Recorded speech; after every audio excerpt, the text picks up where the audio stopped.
اس زمین پر جتنے بھی لوگ زندگی گزار رہے ہیں وہ ضرور کسی نہ کسی مذہب سے تعلق رکھتے ہیں، اور ہر مذہب کی کوئی نہ کوئی تاریخ موجود ہے، اور یہ دنیا انہی لوگوں کی عزت کرتی ہے جو اپنی تاریخ سے جڑے رہتے ہیں، اور جو اپنی تاریخ کو بھول جاتے ہیں اور اپنی تاریخ سے ناواقف اور لا علم رہتے ہیں۔ دنیا نہ ان کو عزت کی نگاہ سے دیکھتی ہے بلکہ دنیا کے نقشے سے ان کا نام و نشان مٹ جاتا ہے۔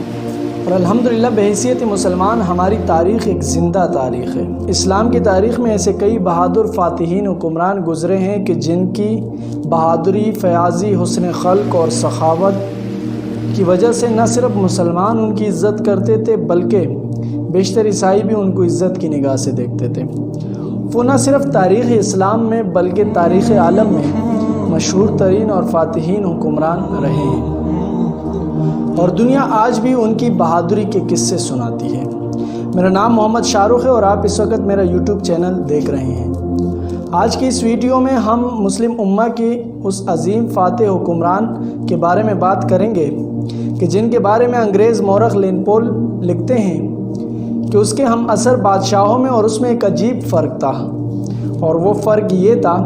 کہ اس کے بادشاہوں نے اپنی جاہ و جلال کے سبب عزت پائی، مگر اس عظیم حکمران نے عوام کے مسائل میں دلچسپی لے کر اور ان سے محبت کے سبب عزت پائی۔ وہ لکھتے ہیں کہ صلیبی جنگوں میں مسلمانوں کی قتل و غارت میں رچرڈ اور فلپ سب سے سر فہرست تھے، مگر جب رچرڈ بیمار ہوا تو اس عظیم سلطان نے خود جا کر ان کا علاج کیا، کیونکہ وہ غرور اور تکبر سے اجتناب کرتے تھے، اور یہ جذبہ رحم و شفقت سے سرشاد مسلم امہ کے بلند پایہ رہنما، بلند پایہ سیاستدان اور عظیم جرنیل اور کوئی نہیں بلکہ سلطان صلاح الدین ایوبی ہیں۔ سلطان صلاح الدین ایوبی سلطنت کے بانی تھے۔ وہ نسلاً کرد تھے اور عراق کے شہر تکریت میں پیدا ہوئے۔ ابتدا میں وہ اپنے چاچا نور الدین زنگی کے ہاں ایک فوجی افسر تھے، اور جس فوج نے مصر کو فتح کیا یہ اس فوج میں شامل تھے، اور جب مصر کو فتح کر لیا گیا تو ان کو مصر کا حاکم بنا دیا گیا۔ اب چونکہ نور الدین زنگی کی کوئی لائق اولاد نہ تھی، اس لیے سلطان صلاح الدین ایوبی حکمرانی پر فائز ہوئے۔ سلطان صلاح الدین ایوبی میں جذبہ جہاد کوٹ کوٹ کر بھرا ہوا تھا۔ وہ اپنے کارناموں میں اپنے چاچا نور الدین زنگی پر بھی بازی لے گئے۔ مصر کے بعد 1182 میں سلطان صلاح الدین ایوبی نے شام، موصل اور حلب فتح کر کے اپنی سلطنت میں شامل کر دیے۔ اس وقت کے صلیبیوں کے سردار رینالڈ کے ساتھ 4 سالہ امن معاہدہ ہوا تھا، مگر یہ معاہدہ صرف کاغذی اور رسمی ثابت ہوا، کیونکہ صلیبی مسلسل اشتعال انگیزیوں میں مصروف تھے اور مسلمانوں کے قافلوں کو بدستور لوٹ رہے تھے۔ اور تاریخ گواہ ہے کہ جب بھی مسلمانوں اور کفار کے درمیان صلح معاہدہ ہوا ہے تو اس معاہدے کی خلاف ورزی مسلمانوں نے نہیں کی بلکہ کفار نے کی، اور اس خلاف ورزی کا نتیجہ پھر یہی نکلا ہے کہ ایک ہولناک جنگ کا آغاز ہوا ہے۔ اسی طرح رینالڈ جیسے پہلے ہی اشتعال انگیزیوں میں مصروف تھے، مگر اس بار انہوں نے حد ہی کر دی۔ وہ اپنے فوجیوں کے ساتھ مدینہ منورہ پر حملے کی غرض سے حجاز مقدس پر حملہ آور ہوا، اور جب سلطان صلاح الدین ایوبی کو ان کے سرگرمیوں کے بارے میں پتہ چلا تو انہوں نے ان کی روک تھام کے لیے اقدامات شروع کیے، اور ان کا تعاقب کرتے ہوئے حطین کے مقام پر رینالڈ اور ان کے فوجیوں کو گھیر لیا، اور یہاں سے ایک ہولناک جنگ کا آغاز ہوا، اور پھر اس جنگ کا نتیجہ یہ نکلا کہ 30,000 عیسائی اس میں قتل ہوئے اور 30,000 سے زائد جو ہے وہ گرفتار ہوئے۔ رینالڈ خود بھی گرفتار ہوا اور سلطان صلاح الدین ایوبی نے اپنے ہاتھوں سے اس کا سر قلم کر دیا۔ جنگ حطین کے فتح کے بعد اسلامی افواج صلیبی دنیا پر، عیسائی دنیا پر چھا گئی۔ بیت المقدس کی فتح سلطان صلاح الدین ایوبی کی سب سے بڑی خواہش تھی، کیونکہ بیت المقدس پر 1099 میں سے عیسائیوں کی حکومت تھی۔ جنگ حطین کی فتح کے بعد سلطان صلاح الدین ایوبی بیت المقدس کی جانب بڑھے، اور وہاں انہوں نے صلیبیوں کے ساتھ مسلسل 1 ہفتے کی جنگ لڑی۔ اس کے بعد صلیبیوں نے ہتھیار ڈال کر رحم کی درخواست کی،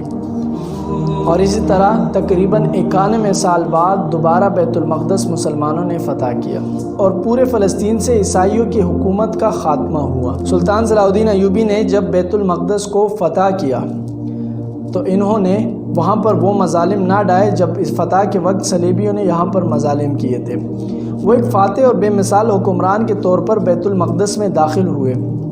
اور زر و فدیہ لے کر تمام عیسائیوں کو امان دی، اور جو عیسائی فدیہ ادا نہ کر سکتے تھے ان کی جگہ سلطان صلاح الدین ایوبی نے اور ان کے بھائی ملک عادل نے فدیہ ادا کیے، اور اس طرح بیت المقدس 761 سال مسلمانوں کے پاس رہا۔ بیت المقدس کی فتح کی خبر جب یورپ پہنچی تو یورپ میں کہرام مچ گیا۔ انہوں نے مشترکہ فوجیں تیار کی۔ اٹلی، فرانس، جرمنی اور انگلستان کی فوجیں فلسطین کی جانب روانہ ہوئی۔ انگلستان کے بادشاہ رچرڈ، فرانس کے بادشاہ فلپ اگسٹس اور جرمنی کے بادشاہ فریڈرک باربروس بھی اس مہم میں شامل تھے، اور یورپ کی اس متحدہ فوج کی تعداد 6 لاکھ سے زائد تھی۔ اس سے پہلے کبھی بھی عیسائی دنیا نے اتنی کثیر تعداد میں فوج اکٹھا نہ کی تھی جتنی کہ اس بار انہوں نے مسلمانوں کے خلاف اکٹھی کی۔ یہ فوج جب فلسطین کے جانب بڑھنے لگی تو سب سے پہلے انہوں نے حقہ کی بندرگاہ کا محاصرہ کیا۔ اب چونکہ سلطان صلاح الدین ایوبی نے حقہ بندرگاہ کی تمام تر حفاظتی انتظامات کر رکھے تھے،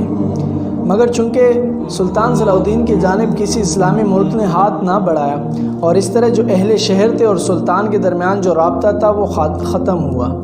اہل شہر نے ہتھیار ڈال دی اور صلح کی درخواست کی، اور دونوں فریقین کے درمیان کچھ شرائط طے پائے، جن میں مسلمان 2 لاکھ اشرفیہ بطور تاوان صلیبی اعظم اور 500 عیسائی قیدیوں کو عیسائیوں کے حوالے کریں گے۔ دونوں فریقین ان شرائط پر آمادہ ہوئے،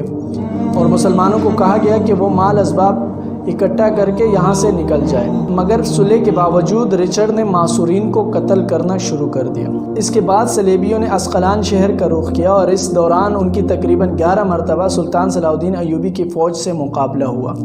اور اس میں سب سے اہم معرکہ ارسوف کا تھا۔ اب چونکہ سلطان صلاح الدین ایوبی کی جانب کسی نے دست تعاون نہ بڑھایا، اسی لیے سلطان صلاح الدین ایوبی نے پسپائی اختیار کی، اور واپسی پر اسقلان شہر سلطان صلاح الدین ایوبی نے خود تباہ کیا۔ اور جب صلیبی وہاں پہنچے تو ان کو اینٹوں کے ڈھیر کے سوا کچھ نہ ملا۔ اس کے بعد صلیبیوں کا اگلا ہدف قبلہ اول بیت المقدس تھا، مگر سلطان صلاح الدین ایوبی نے بیت المقدس کے تمام تر حفاظتی انتظامات مکمل رکھے تھے، اور جب صلیبی وہاں پہنچے تو سلطان صلاح الدین ایوبی نے بڑی بہادری اور حوصلے سے اتنی بڑی فوج کا مقابلہ کیا، اور جب صلیبیوں کو فتح کی کوئی امید نظر نہ آئی تو انہوں نے صلح کی درخواست کی، اور اس طرح دونوں فریقین کے درمیان معاہدہ ہوا، اور بیت المقدس بدستور مسلمانوں کے پاس رہا۔ اور اسی طرح تیسری صلیبی جنگ کا اختتام ہوا، اور صلیبیوں کے حصے میں سوائے حقہ شہر کے اور کچھ نہ آیا، اور سلطان صلاح الدین ایوبی نے یہ ثابت کر دیا کہ وہ دنیا کے طاقتور ترین حکمران ہیں۔ سلطان صلاح الدین ایوبی لڑائیوں میں عیسائیوں کے ساتھ اس قدر اچھے اخلاق سے پیش آتے تھے کہ عیسائی آج بھی ان کو عزت کی نگاہ سے دیکھتے ہیں۔ اس لڑائی کے بعد سلطان صلاح الدین ایوبی نے عیسائیوں کو بیت المقدس کی زیارت کرنے کی اجازت دی، اور یہ خبر سنتے ہی عیسائی اس قدر خوش ہوئے اور زیارت کے لیے ٹوٹ پڑے کہ رچرڈ کے لیے ان کے لیے انتظامات کرنا مشکل ہو گیا، اور انہوں نے سلطان صلاح الدین ایوبی کے پاس خط بھیجا کہ وہ ان کے اجازت نامے کے بغیر کسی کو بھی زیارت کرنے کی اجازت نہ دے، مگر سلطان صلاح الدین ایوبی نے اس کے جواب میں کہا کہ یہ مناسب نہیں کہ زائرین اتنی دور سے سفر کر کے بیت المقدس کی زیارت کے لیے آئیں اور ہم انہیں روکیں، یہ مناسب نہیں۔ سلطان صلاح الدین ایوبی اپنے چاچے کی طرح سادہ زندگی گزارتے تھے، اور جب سلطان صلاح الدین ایوبی کا انتقال ہوا تو قرض لے کر ان کے کفن دفن کے انتظام کیا گیا۔ ان کی تجہیز و تدفین نہایت سادہ طریقے سے ہوئی۔ سلطان صلاح الدین ایوبی کے انتقال پر ہر آنکھ اشکبار تھی، اور دمشق کی گلیاں رنج و عالم کا آئینہ بنی ہوئی تھی۔ ان کے انتقال کے بعد جب ان کی ذاتی جائیداد کا حساب لگایا گیا تو 1 گھوڑا، 1 زرہ، 1 دینار اور 36 درہم کے سوا کچھ نہ تھا۔ ان کی بہت خواہش تھی کہ وہ حج ادا کریں، مگر اس شدید خواہش کے باوجود وہ حج نہ کر سکے۔ یہ تھے سلطان صلاح الدین ایوبی کے جنہوں نے بیت المقدس کو فتح کیا۔ اب اپنی تاریخ دہرانے کا وقت ہوا چاہتا ہے، کیونکہ آج بھی مسلمان مظلوم ہے اور ان کا خون بہایا جا رہا ہے، چاہے وہ فلسطین کے مسلمان ہوں، چاہے وہ کشمیر کے مسلمان ہوں، لیبیا کے ہو، شام کے ہو، ہر جگہ مسلمانوں کا خون بہایا جا رہا ہے اور مسلمان مظلوم ہیں۔ بیت المقدس بھی اپنی جگہ پر موجود ہے اور یہودیوں کے قبضے میں ہے، اور بیت المقدس آج بھی سلطان صلاح الدین ایوبی کی راہ دیکھ رہی ہے کہ کوئی سلطان صلاح الدین ایوبی آئے گا اور فلسطین کے مسلمانوں کو ان مظالم سے نجات دلائے گا۔ امید کرتا ہوں آپ کو ہماری ویڈیو پسند آئی ہوگی اور آپ کو تاریخ کے حوالے سے بہت ساری باتیں پتہ چلی ہوگی۔ اگر آپ کو یہ ویڈیو پسند آئی ہے تو آپ ہمیں کمنٹس کے ذریعے سے بتا سکتے ہیں۔